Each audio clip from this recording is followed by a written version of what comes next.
All right, hello again. This is Jeff Scott, and as promised, I'm going to go over again the exercises for Chapter 12 for the 152-161 ASP.NET class. So I'm not going to go over the chapter material, just the exercises. So I'm just going to jump right into, I'm not going to go over what a database is or how to install Server 2012 or 2014 Express. I'm just going to start right from the top with the first exercise, which is on page 411. So we're told by starting to go over and create a folder called databases on our root drive. Remember, for us, our root drive is our D drive. So I'm over here, I've removed everything that I had, so I'm going to right mouse click, choose new folder, and I'm going to call this databases. There it is. All right, again, I'm starting with a clean slate here, so there's nothing in there. All right, start up SQL Server Management Studio from the Windows Start screen or Start menu or the Start screen. So, oops. Again, Start. I've got a shortcut here, and as always, if you don't, it's Programs. Go down to Microsoft SQL Server 2014 and find the SQL Server Management Studio. So either way will work. That'll bring it up. Now, if it's your first time doing this, you're going to have to make one change. Otherwise, after you've set it up once, it should be okay after that. So you can see the studio is beginning. It's starting up. And the reason that I'm going back over these exercises is we got to about the last exercise yesterday, and I had problems saving. So the first time you do this, yours, instead of saying local DB inside of parens /v11.0, yours might say this, widev 2 dash, and then whatever your number is. If it says that, please type in this. All right, so make sure that, again, that it says local DB in parens with this caseness /v11.0. Click connect. And after you log in, you should see on the left-hand side the Object Explorer.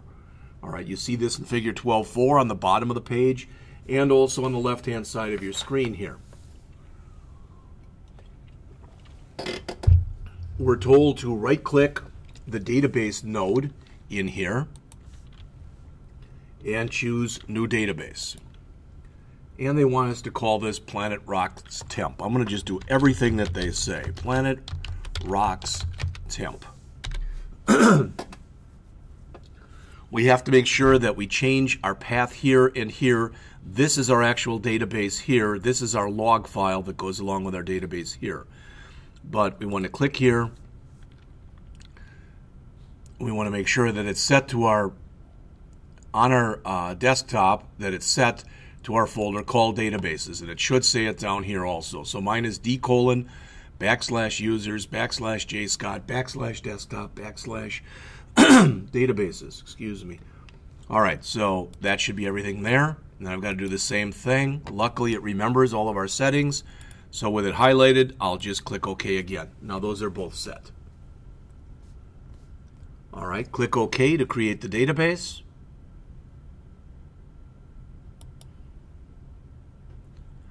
So we now should have in here Planet Rocks Temp. There it is, right there. In fact, I've got this old one here. I'm just going to delete that. I don't need that at all, so I'm going to say OK. Boom. Now we've got Planet Rocks Temp, which is what we just wanted to create. So I'm going to remove junk from here, and I'm going to remove sales from here, so I'm starting with something brand new. Even though I removed it before, it remembers that name, okay, evidently. So all I've got here is Planet Rocks Temp. It says press Control-O, and when you do, it brings up a dialog box that allows you to select a file. Okay? Well, what they want us to do is browse to a file that we already have. And I've got it, but I've got to look for it. And I believe that it's in this 1115 miscellaneous folder, but I'm not sure. There it is. Create Planet Rocks database. So that's what I want. So I'm going to double click that. And you can see what it's doing here. It's going to go and create a database called genre that's set up like this, and we're going to go back and redo that manually later. It puts some records in the genre database. Then it creates another table in our database called review, and it puts a bunch of records in there. So you can see what's going on, okay? Now we're told next to click the execute button to actually run this. All right, now it's telling me that it's got a lot of stuff in here that it doesn't like.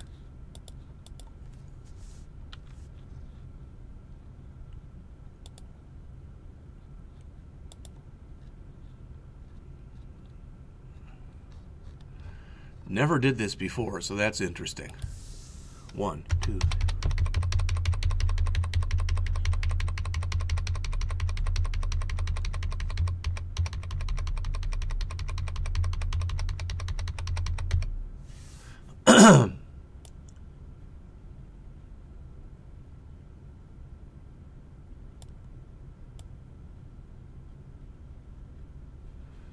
I'm trying to figure out what could be the problem with that. So I'll tell you what, it says query completed with errors. So, not sure if there's anything in there or not. So I'm trying to look and see if I've got tables, and it does not appear as though I do. So what I'm going to do, I'm going to do a Control A, and I'm going to remove this. All right, I'm going to do a Control A, and I'm going to remove this. Then I've got a master copy of this, just in case something were to have happened. So these are the book applications for Chapter 12, and it doesn't show there, so there's the database. This is the wrong file. Okie dokie. So I thought it was here.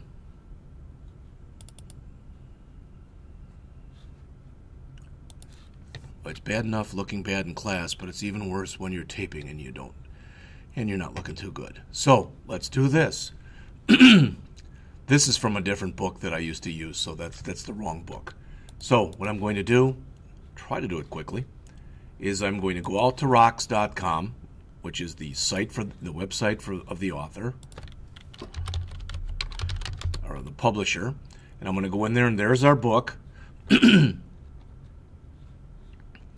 And what I want to do is I want to find the code. So somewhere code resources, a download code,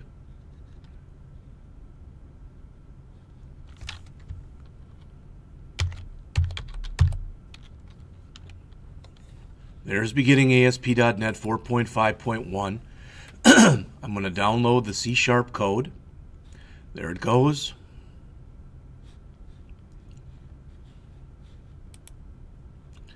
Show it in the folder. There it is. I'm going to cut that. Go back to here. Paste it in. There it is. I'm going to extract it, and it'll be there in just a second. I'd rather do this and make sure we're starting with something clean from the beginning. We'll get this to work.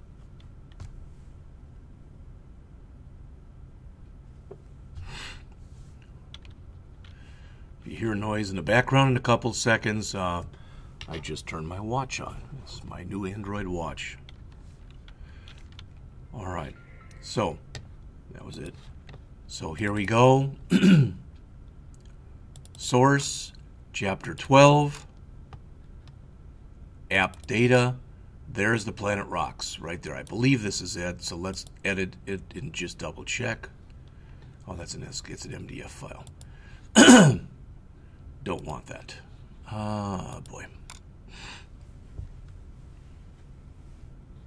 Script's got to be in here someplace. Chapter 12. There it is. So I'm going to copy that, and I'm going to throw it right out onto my desktop. Let's double check and make sure that's the right file. That looks like it, and I hope there are no errors in it as there were in the previous one. So I'm going to go back and try to redo what I just did. So I'm going to do another Control O. From my desktop, I want to choose the Create Planet Rocks database. There's all my stuff. I want to execute, and hopefully I won't get errors. This time, notice there's no red. I must have put something in there when I was just perusing through it. Okay? All right. So we've done that. On the Object Explorer, we're told to hit our refresh icon.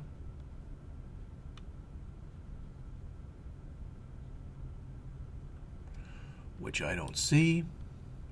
How about if we come here and we just click refresh?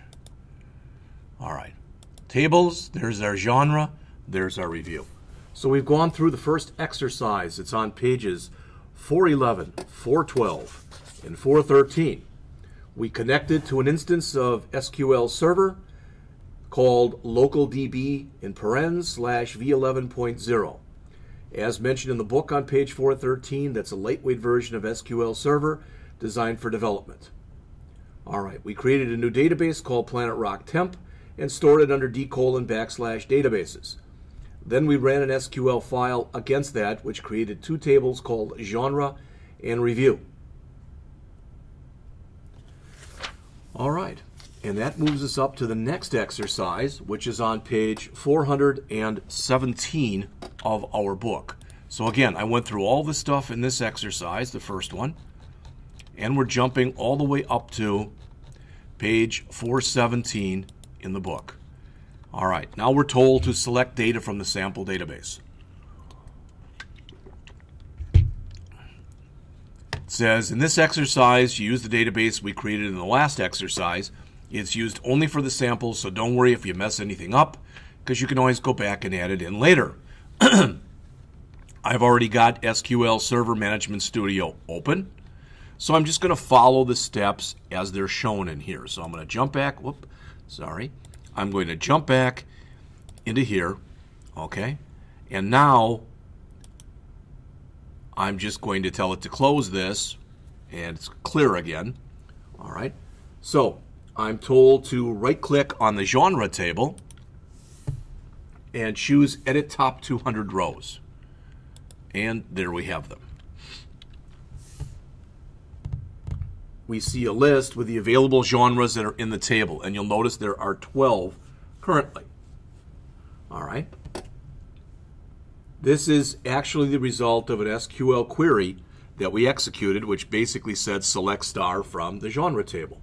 All right. If we want to see the query behind the list, as mentioned on the bottom of page 417, it says ensure that the Query Designer toolbar is displayed on screen. Well, that's right here. All right, that's what they show right here. Right mouse click and you can see Query Designer is there. Now it's gone. If I right mouse click again and choose Query Designer again, now it's back. So it's the one right here. So it says here, this is the diagram pane, the criteria pane, the SQL pane, the results pane, the change type, where we can change to make it, rather than a select, we can make it an insert, an update, or a delete. This is the execute SQL, the verify SQL syntax, the add group by, the add table, and the add derived table. So that's all the stuff that's in there. So what we want to do, according to this, is we want to click the diagram pane, the criteria pane, and the show SQL button. All right. And what that does is this shows us, this is very similar in nature and look to what you see in Microsoft Access. All right. And what we have in here is that's our table right now, the only one we have. You can see all fields are chosen. All right. So you can see they're all chosen. We're telling them all to output. This is the associated SQL statement. And if we lift this up, and if we lift this up, whoops, and then we lift this up, that's the results. So that's the same stuff that we just looked at, those same 12 records. All right, so I'm going to knock this down a little bit.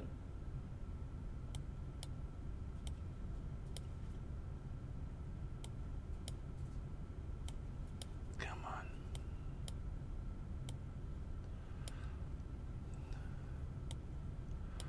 All right. So what we're told to do is to go into the SQL query pane here and start making modifications. So I'm just going to come up here and do it like this, just so you can see this as well as possible, and you can see the results right away down here. as soon as possible. So they want us to come in here and say select ID, and this is all case insensitive, name, sort order, from, I'll make the keywords in capitalize and the rest in lowercase, from genre. Well, that would give us exactly what we have right here if I ran that, because that's everything that we just looked at. But now what we want to do is we want to put some criteria on there. So we put in a where statement. So where ID greater than 4. So I put all that stuff in, and now I'm going to tell it to run this. So notice the IDs. 5, 6, 7, 8, 9, 10, 11. They're all greater than 4. Now, what they said we could have done before this is we could have clicked the Verify SQL Syntax button, and that made sure that what we wrote was correct. I didn't do that, but we could have done that as well. All right, you can see that it put the parens in there for us. We didn't have to, but we could have put those in there as well. It would have been fine. All right. It says if you wanted to determine a sort order in here, and I'm going to move this down a bit, and this down a bit. All right, you notice there's a sort order column. So they say we can click on sort order right here. We can choose descending right here. All right, and you can do it like this, and the sort type is going to be descending. All right, so notice it's order by sort order, and it put in the descending for us. We could also have manually keyed that in, so I can remove this. So now it says unsorted, and there's nothing there, and it's gone. So I can say order by sort order descending. And you'll notice once I do that, you might say, well, it's not there. Well, watch what happens when I run the query. It's back in there. So notice now it's done by sort order. All right. Finally, we're told we can add another criteria here, and we can say where query greater than 4 and name like, which is and name are keywords, and name like %, rock, %, which means that the word rock is in there any place. And you'll notice once we do that and we run it, it changes this a little bit. It says there's an error, unable to parse query text. Well, let's continue and take a look at it.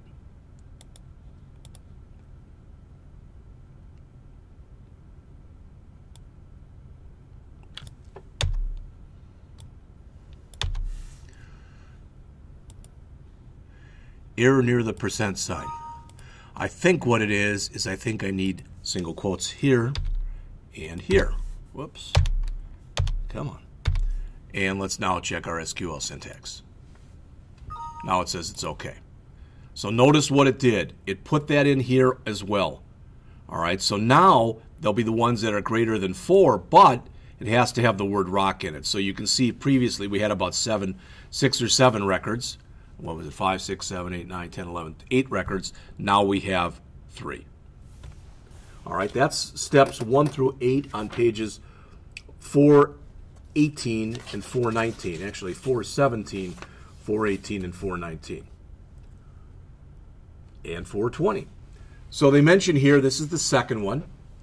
The Query Designer in SQL Server Management Studio is a very helpful tool for creating new queries against the database. Rather than hard coding the statement in the SQL view, which you can do and which I actually prefer to do, you can use the diagram and criteria panes to create queries visually. All right. Next is joining data, which is combining table or data from two or more different tables. All right, so again, I'm going to come in here. I'm going to close, which again, closed everything that I have here. I'm going to go back into here. And I've now done the second exercise, so I'm going to come back in and do the third one.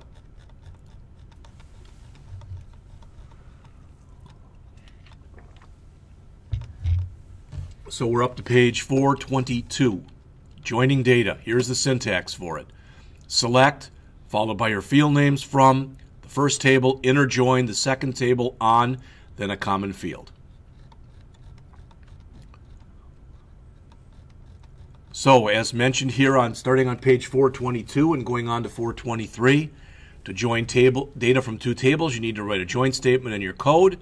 To help you do that, SMMS adds a join for you whenever you add related tables in the diagram pane. However, sometimes the join is incorrect, so you should always look at the code to make sure it's what you want and run the verify SQL syntax as well. All right, so I'm going to follow these steps as are shown on page 422 in your text. So the first thing we're told to do, right-click the review table.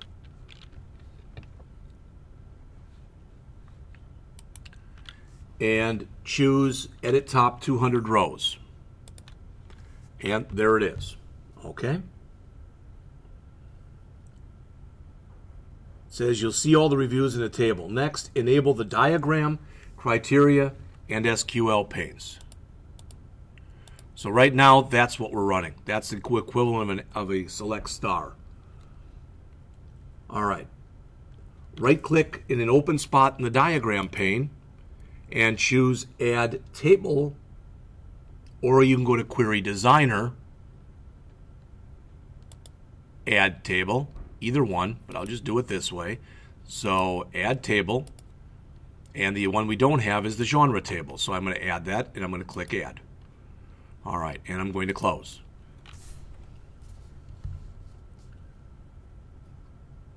They tell us to manually recreate the join in here in step 5. So it says right-click on the line between these two tables, right there, right-click on it, and it says remove. Now what you're going to get is what's called a cross join. It's typically not what you're going to want. So in the genre ID, they're telling us to grab the ID column right here and drag it onto the ID. Click the genre in the review table and drag it into the ID of the genre table. And when we do that, you can see that it brings it back again. Now it changed back to an inner join, which is what we want. All right, so we're supposed to modify the SQL statement so that only the ID and titles appear from the review table and the name from the genre table. So we've got too much. All right, so we want the ID and the title from review. So review ID, review title. We don't want the summary. We don't want the body. We don't want the genre ID. We don't want any of this stuff that's here. So I don't want any of that. But I do want to add onto here from the genre table, I want to add the name field. All right, hopefully I did that correct. Let's check our syntax. Oh, I just ran it. I guess I didn't check the syntax. Didn't give me any results, which means syntactically it was correct, but I wrote something incorrect in here. So let's check. All right, select top 200, review.id, comma, review.title, comma, genre.name, from review, inner join, genre on review ID, review.genre ID equals genre ID. So this, for some reason, somehow got goofed up. That should have said genre ID right there. All right, let's try to, again, let's check our syntax. It says it's okay. Let's run the query. So now notice what we have here. I'm going to move this up a bit, and I'm going to move this up a bit so we can look at our results.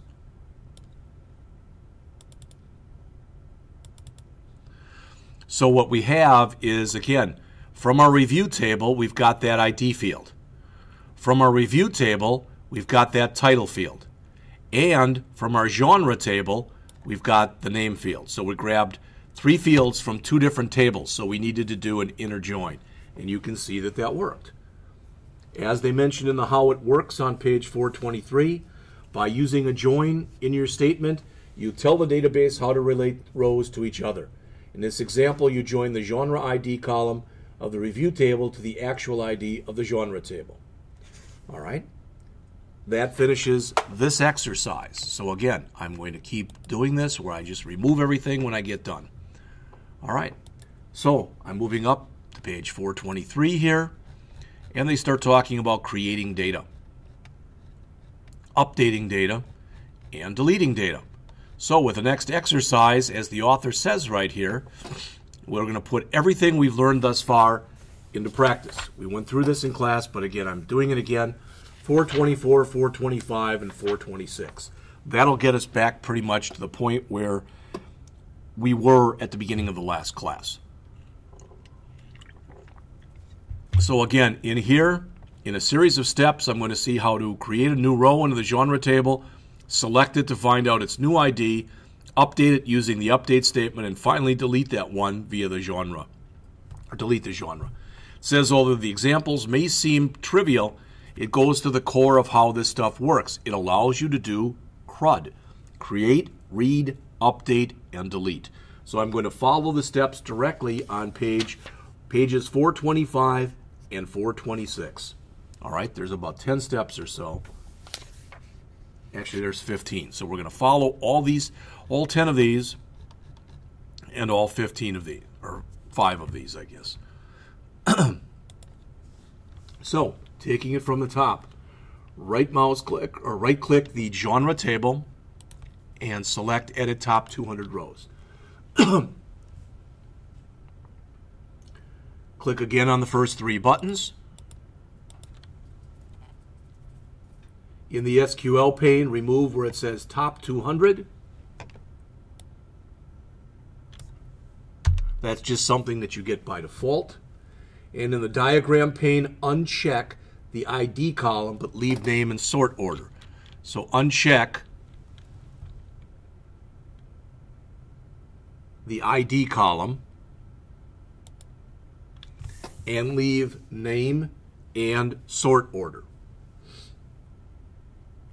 Because the ID column gets auto-generated, you can't supply one in there.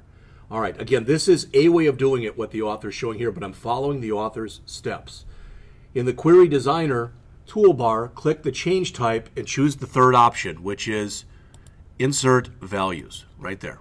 You can see how this changes. Insert into genre, and it puts that stuff in there. So between these parentheses right here, they want us to write in here, we got to put in a new name, which they want us to include here, folk. All right, and they want us to put a sort order in here, which is 15. So this is the query right here.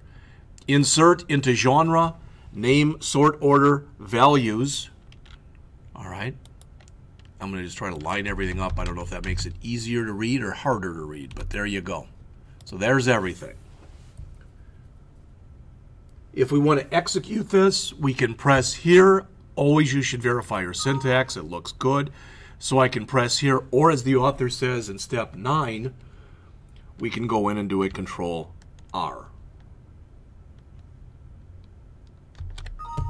And it says 1 row affected. That should be a good thing. But now if I want to make sure that that's in there, I can go back again, clear out the statement. Whoops. So I can get rid of all that, and I can tell it basically I want to put in all columns from here. Okay, so I can say select, I think it'll take a select star, but I'm not sure if it does or not, from genre. All right, let's double check here, and there's everything. And if we look in here now, what we should see is sort order 15, ID 13, which is folk, and that's what we just added. All right. So everything we just did worked. We just put in a brand new record. And again, the way they showed you is not the only way, but it's a fairly common way of doing it. All right. Now they want us to do an update. So they want us to click in here, and it says, click in the change type again. This time choose update. And we want to change this update genre set name equals to British folk. And they want the sort order set to 5. Very important thing right here. If we ran the query right now like this, it would change the genre of every record to British folk, the name, I should say, to British folk and the sort order to 5 for every record. We don't want to do that. Instead, we want to write a where statement on here. And we want to do that only where the ID is equal to 13, because that's the one we just added. So that should, if this works, that should come in and change this to British folk, and it should change this to 5. All right? So let's verify our syntax. Looks okay. Let's run the query. It says 1 row affected, which usually is a good thing. And we've got to, again, write a select star statement here. So select star from genre. Verify our syntax. Looks good. Run the query. And now you notice it's British folk with a sort order of 5. So we've now done those first 10 statements. All right. Going up to, turning the page and going up to page 424. They want us to clear this again. All right. So literally we're supposed to go back in here now and do another change type, this time do a delete. So notice it's delete from genre. If we did it like this, just delete from genre, it would remove every record in our table. But we want to delete with where ID is equal to 13. So if we did this correctly, the British folk record should now be gone after we run the query.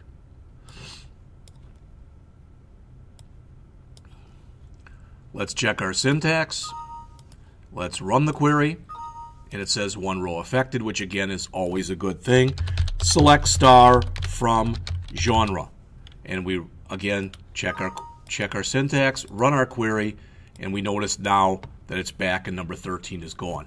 If we add a new one, it's going to be number 14, because since these are auto-generated, we've now lost ID 13.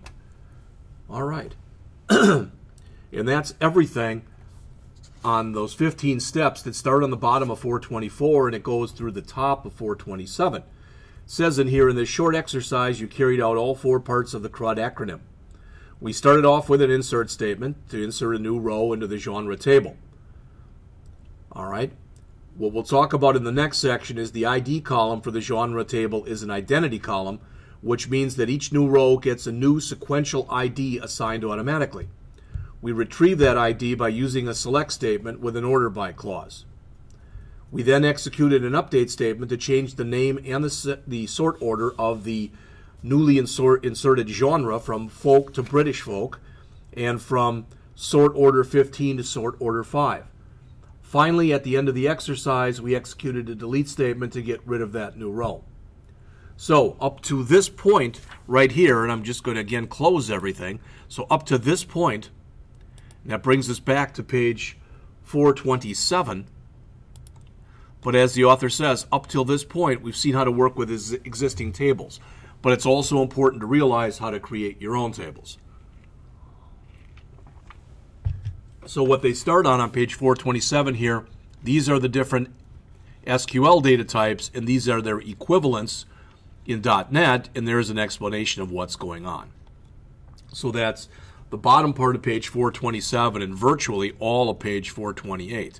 Again, as I showed in class, I would recommend that you look at that tiny URL, which will get you out to Microsoft's site, msdn.microsoft.com, which is the Microsoft Developer Network. In fact, I'm going to click where it says print, and I'm not going to print, but I'm going to right mouse click on here. I'm going to do a save as, and I'm going to go out to the P drive, CIS 152, 161, whoops, ASP, fall 2015 in class.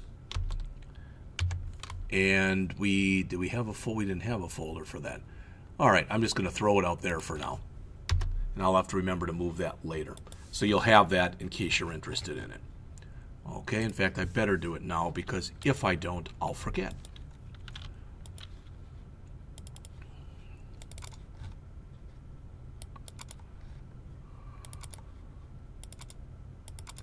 There's the one I just added right there. So I'm going to add a new folder with yesterday's date on it, 11. Today is the 4th, I believe, so 03/2015, and I'm going to drag that into it. Move it there. All right. So that brings us in our book here, again, up to the next exercise. First, let's talk a little bit about primary keys on page 429. A primary key is a unique row identifier. As it says, it consists of one or more columns in a table that contains a value that is unique across rows. All right. SQL Server also supports identity columns. That's what we called an auto increment back in the day of MySQL. As it says, it's a numeric column whose sequential values are generated automatically whenever a new row is inserted. That's what we're going to do. So what I'm going to attempt to do right now, and this is what I had problems with the other day, is to do the material that's on 431, 432, and 433. If we get that done, then I'm going to attempt to create the relationship between the tables that's on 433, 434, 435, and that will end the chapter. All right. So, as it says, in this exercise, we're going to add 2 tables to a new database that you create in the Planet Rocks website. It says you can delete the test one if you need it because you won't need it anymore, so we'll do that first. So I'm going to come in here, and it says that we no longer need this website that we're using. So I'm just going to close this down. It says save the changes. It doesn't matter, so I'll just say no. All right, but they're telling us now we don't need this database anymore because it was just something to play with. So I'm going to literally delete it. In fact, you know what? I'll keep it. No, I'll delete it. What the heck? I want to follow what they say in the book here. It's warning us. Yes, ma'am. Yes, ma'am. Are you always here this early? Yes, ma'am. I'm taping right now. I tape my stuff and then I put it out on the internet. Really? Yes, ma'am. And what do you tape then? Like instructions? All right. I had a lady come in and ask me about the program, so I'm back.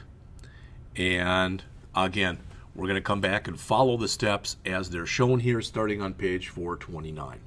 Okay? What I'm going to do is I'm going to go back here and I am going to start up a new project. I want to get rid of the Planet Rocks. And it's telling me when it tried to remove it, it looks like it had an error, but I'm not sure. If I get an error, for some reason it says drop failed for database. I don't know why that would happen. No clue whatsoever. But it looks like it's sitting there thinking about it and it's taking longer than it should. Normally it should just drop it. All right. Close existing connections. Maybe I have something open. I don't know. There you go. Now it's gone, as you can see. So I'm going to come in here and also start up Visual Studio 2013. And as I start it up in here, I'm going to create a new project. And I'm going to tell the system that I want to save that database right there. So File, New, Website. I've had a PR, I've had a Planet Rock, so I'm just going to call this one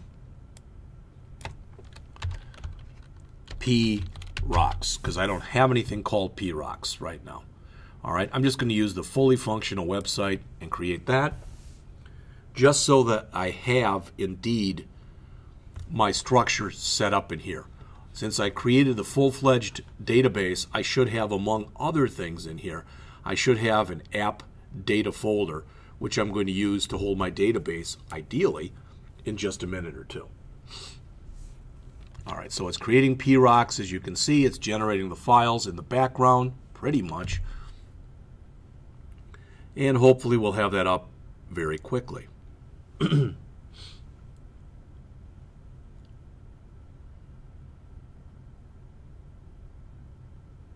there it is. And there's my app data, which you can see there's nothing in it right now. All right, so I want to go back to my Management Studio. I again want to right-click on the database node. I want to again, on the database node again choose New Database. All right, this one will actually be called Planet Rocks. And I don't know if I've got one or not, so I'm just going to call it Planet Rocks 2 because I know I don't have anything called Planet Rocks 2. And I want to save this. Again, I want to save it here, but I want to save it under P Rocks. All right. And in the app data. So D:\users /J Scott /desktop /P Rocks /app data for the path. And I want to do that both for here and for here, for both the database and for the log file. So I want to click again. Again, it remembers all that. There's app data. That should be correct. All right, I'm trying not to skip anything because I might have read through something last time.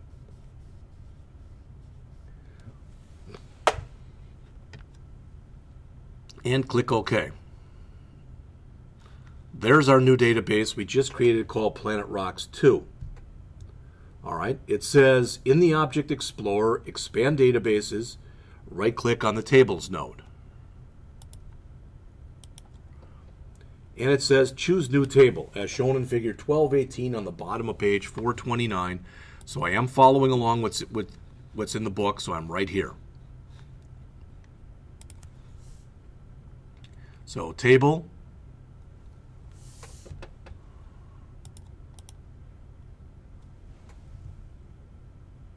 right-click on the Tables node and choose New Table as shown in 1218.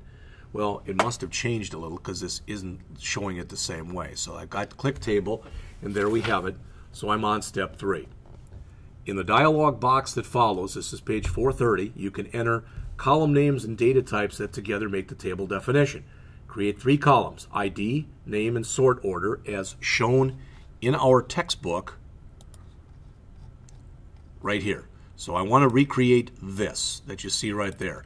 3 fields, ID, which is an int, name, which is an nvarchar, which means it's variable character length of up to 100, and sort order, which is an int. None of them allow nulls, so I need a value in for each one of them. All right, so I come in here and I say ID. All right, and notice that right now it was not set up as a primary key, so I can highlight the field, right mouse click on it, and choose Set Primary Key. So that's done. And I want that to be an integer field, not an nvarchar. So I want to say there int. Okay, so that's the first field. Then I want name, which is going to be an nvarchar of size 100. And I don't want that to have nulls in it. It can't be blank, so I uncheck that. Here I want sort order, which is another int field, and I don't want there to be nulls in that. I'm going back and highlighting my ID field over here. I'm going to expand this so you can see it. And I'm going to go down toward the bottom where it says identity specification. You notice this is all grayed out now because that says no. I'm going to open that where it says is identity. I'm going to double click on it. So now it says identity specification yes. Is identity yes, increment 1, increment seed 1, which means this will automatically set this up for me. It's an auto increment field which will start at 1. All right, so I've done everything in step 3. It says next, select the entire row for the primary key and make sure that you set the ID to primary key. I already did that. All right, that's step 4. They do show you in the book here on the middle of page 430. These are what those different buttons that are inside of your menu, these are what they mean. I went in and already did this. So I set the is identity, the increment, and the seed. So I did all that stuff that we were supposed to do. All right. So I've done everything on steps 1, 2, 3, 4, 5, and 6. On step 6, it says press Control S to save your changes. And it asks for the name of the table. We're asked to call it genre and click OK to apply the changes. All right, so that should have worked. Then we're supposed to add another table, but this time create it with the following stuff as shown on page 431. So I'm going to close that. I'm going to right mouse click on here again, choose table, and start putting in stuff. ID, int, no nulls. I'm immediately going to come in here and set this to primary key. All right. Title n varchar 200. We're again not going to allow nulls. Summary n varchar text, which means it can be very big. This means it can only be 200 characters. I believe with text it can be up to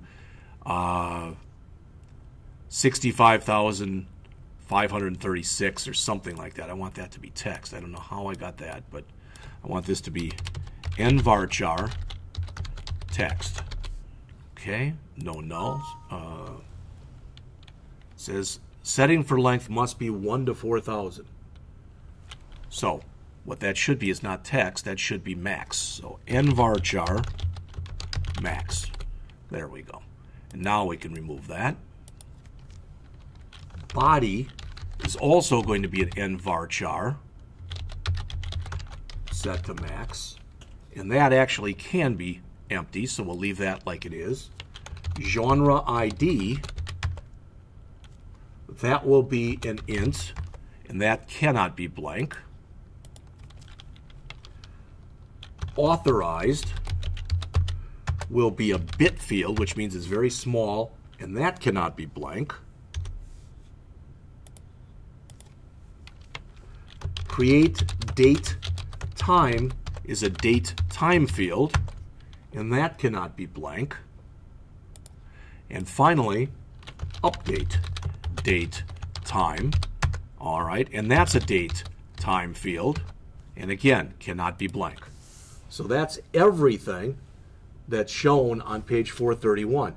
Make the ID column a primary key again, and again, come in here and set it just like we did with the other one, so that when we come down here under the identity specification, we want to set that to yes, which will make that an auto increment column. All right, click the create date column right here, click that right there, and we want to come up to the top here in our properties, and we want to set the default value right here to get date, which means it'll fill it in with the current date. All right, so we want that. And then we want to come over to the update date time, and we want to do the same thing. All right, let's double check and make sure those are set. So there's get date, there's get date. When you're done, press Control S and save this as review. Click OK. Close the table designer by pressing Control F4. All right, so that's all been done. Now, the bottom of 431 and going on to 432. The table designer in the SQL Server Management Studio is pretty straightforward. You simply type new column names and define a data type for the column, and you're pretty much done. Some columns, such as ID for genre and reviews, require a bit more work. We had to set is identity equal to yes, meaning that SQL Server automatically assigns a new sequential number for each row that you insert. By default, the first row gets an ID of 1, and the subsequent rows are increased by 1. But you can change that if you want to by resetting, going in there and resetting the increment and or the seed. We also assigned a default value, as shown on the top of page 432, excuse me, to the create date time and update date time columns. Default values will be inserted by the database, so we don't have to put them in ourselves. All right, that gets us to the middle of page 432.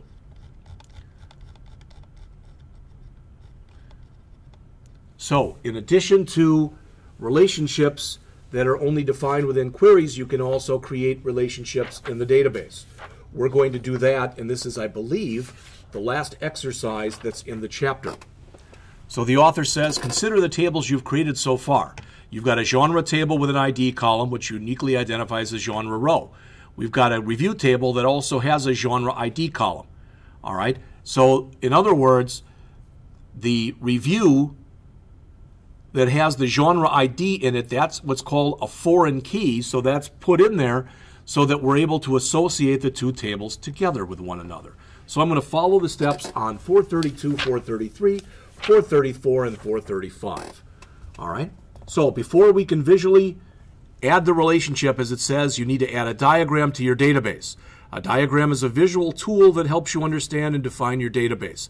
On the diagram, you can drag a column from one table to another to create the relationship. So we will do that between the genre and ID tables. So I'm following the steps now.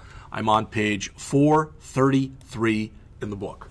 So we're told that we should expand our Planet Rocks database right here.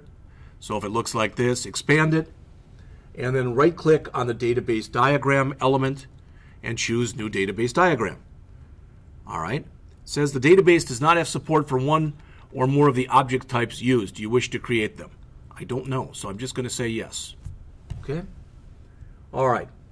We want to select both tables in here because we want to add them both. So I'm going to click Add, and then I'm going to click Close, and you can see what we have. Okay. It says, if necessary, arrange the tables using drag and drop so they're positioned next to each other. They're fairly close, but I can move them a little bit if I want to, as you can see. All right, I want the IDs basically lined up with one another, and pretty much they are. That's pretty good. All right. On the genre table, click the left margin of the ID column. It should contain the yellow key, and then drag it into the genre ID of the review column. So click here, drag it over to here, and let go. And we get this box that you can see that comes up. So it says 2 dialog boxes pop up, and they're shown right there. All right, those are the 2. In the topmost, confirm that the ID selected is the genre from the primary key, and it is. And that genre ID is selected from the review table, and it is. Click OK to dismiss this top one. All right. In the dialog box that remains, notice how Enforce Foreign Key Constraint is set to Yes.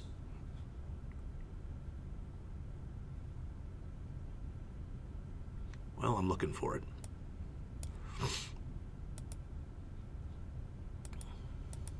There it is. Enforce Foreign Key Constraint. Right there. It is set to Yes. This property ensures that you cannot delete a row from the genre table if it still has reviews attached to it. Click OK to dismiss this dialog box as well. All right, the diagram window in step 6 says you should now see a line between the 2 tables. At the left side of the genre table, you should see a yellow key to indicate that this table contains the primary key for the relationship. Right there. On the other end, you should see the infinity symbol, which means there can be 1 or more, 0 or more reviews connected with any genre. All right, I'm now on page 434. It says, note that in your diagram, the line heads between the 2 tables don't necessarily point to the right thing. So in other words, this doesn't point here. All right, it says to confirm it, says you can click it and choose Properties. So I can click there and I can choose Properties to make sure that indeed over here these are connected to one another. All right? And it says the identity is this. And that's exactly what we want. They also mention if we want to, we can click on here, literally click, and drag this. So I don't know how. I did it before and it worked okay, but for some reason it's not letting me do it right now. It doesn't like that either. Know what I just did there. But all right. Point is, it's not going to matter. It is set up correctly. Okay. Hopefully that won't hurt anything that I did that. So do a Control S to save the changes to your diagram. Control S. It says you can leave the name set to the default right now, or you can use something better like reviews and genres, which I'll do. Click OK. You get another warning that states you're about to make changes to the reviews and genre tables. Click Yes to apply the changes. All right. Go back to the Object Explorer. I don't think we're going to need this, at least for right now, so I'm just going to close that for now. So go back to the Object Explorer, expand the Tables node. There's our genre and our review in our Planet Rocks 2 database. All right, right-click on Genre and choose Edit Top 200 Records. Says if you don't see your tables, click the refresh icon. Well, we already see those. All right. Says enter a few different genres. So I'm just going to put in what they have in the book. I don't have to put in ID, so I'm going to put these in. So rap and hip hop, sort order 14. All right. The second one, I'm just going to fill this up as they show it in the book, will be pop, and that's 12. Next one is jazz, and it's 8. Hard rock is 3. Indie rock is 7. Punk is 1. Rock is 2. Grunge is 4. Alternative rock is 9. I'm getting those arrows here because it says there's no value here, but it automatically fills them in, and that's why it goes away. Reggae is 11. Industrial is 10. And finally, techno is 5.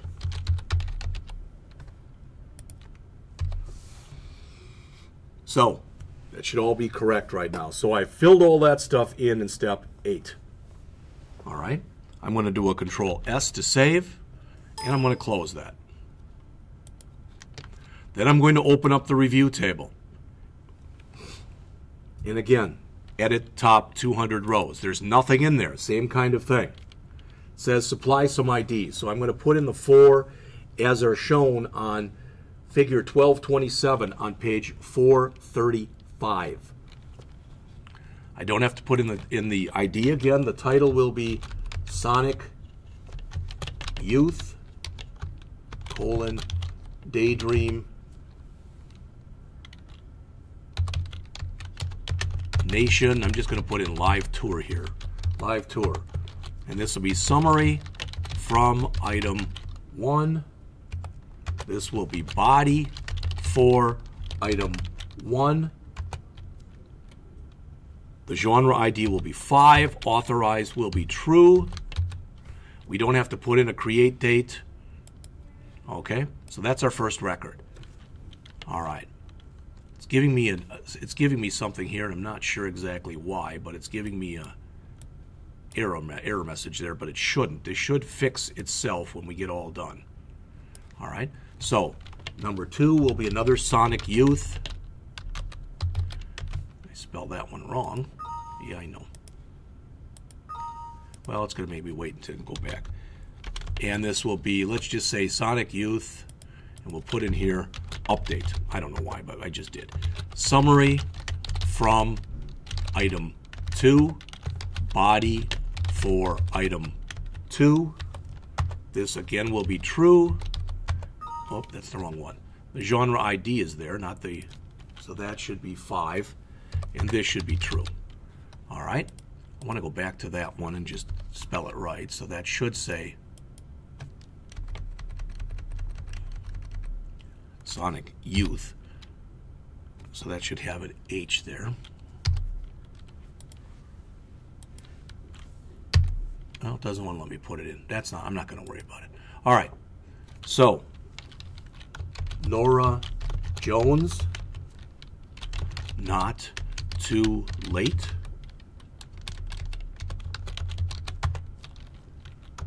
Summary from item 3, body for item 3. This will be genre 3, and this again will be true. And finally, we'll have DJ Tiesto in, come on, in search of Sunrise 6. That's going to be the summary from item 4, the body for item 4. The genre ID will be 12, and the authorized will again be true. Not sure why I'm getting these errors right now. An error occurred when attempting to retrieve. Because of this, the data is read-only. That's not good. All right.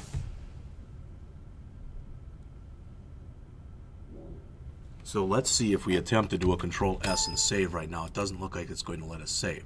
So there's something in here that it does not like. So what I'm going to do is close this, come back into my review, and I'm going to again choose Edit Top 200 Rows, but this time I'm going to click my buttons here.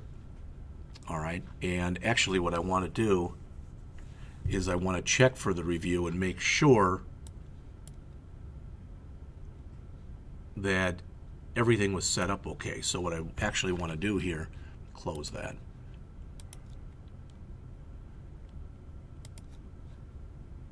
Let's make sure that that was set up. Should have been. Identity specification, yes. Is identity, all that is correct. The date time should be set up, and that should be date time, get date, and that is. All right, here that should be also get date, and that is. So that looks like it's okay. But I don't know, for whatever reason, it wasn't letting me put information into this. I'm going to try to again edit. Oh, it looks like it did put the stuff in. Oh, that's good. So it is in here. All right. But I've got 1, 4, 5, and 6. I don't know what happened to 2 and 3. Somehow those were goofed up. All right. So that information is in there. So now I've created a relationship between the two tables, and the database enforced the relationship. So if we try to do an insert or update, etc. So what they're saying is if we come back in here and we go into the genre table, let's see. So they want us to open up the genre table, and they want us to put in here a query that they know or they're saying will fail. All right, so we're going to try to put in a query that fails right here. So we're going to literally type in delete from genre where ID equals 5 and try to run that. We get an execution error. This is the same error that you see on page 435 in the book. All right, exactly the same. So they're mentioning here the code will attempt to delete an indie rock genre, but since there are reviews which are children of that genre connected to it, the delete fails. All right. So when we created a relationship between the two tables, the database enforced the relationship, and when we tried to insert, update, or delete the data, okay, you saw that it either worked or didn't work. In Chapter 15, we learned how to handle this situation. So the last thing that was in here on 436 were some database tips. Because the database is often at the heart of a website, you need to carefully consider its design. Well, that should make sense. In fact, what I'm going to do here, since I'm all done, is I want to just quit. All right? And I'm going to close this, and this, and I'm going to close this. And what I'm going to do, and hopefully what I'm about to tell you will work okay, I've got two things in here. I've got my P-Rocks, I've got my Create Planet Rocks, and I've got my Databases folder. All right, you can see that Databases folder is empty. So I'm going to do a new folder, which I'm going to call PR for Planet Rocks.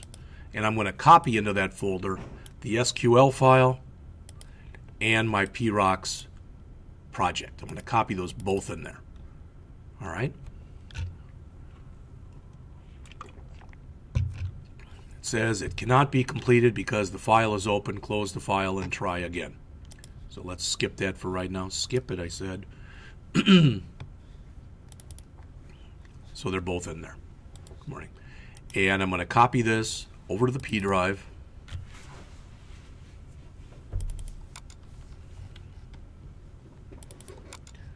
To the 161 folder, Fall 2015, in class, 11.3, and there it is. All right, so should have in there both the project and the associated file. So that finishes this up. Again, the only thing that's left are these database tips, and the author says, consider how you're going to design the database before you actually create it, so you don't have to make changes later. Always have a primary key. It should be unintelligible, and it should be called something like ID. Give your database objects and tables and columns logical names. Avoid spaces, underscores, and dashes. Don't use select star when you don't have to, because you should only select the actual columns you need. And always create relationships between your tables when it's when important. So that's it. It all did work this time, which is a good thing. So we'll pick it up there in class tomorrow.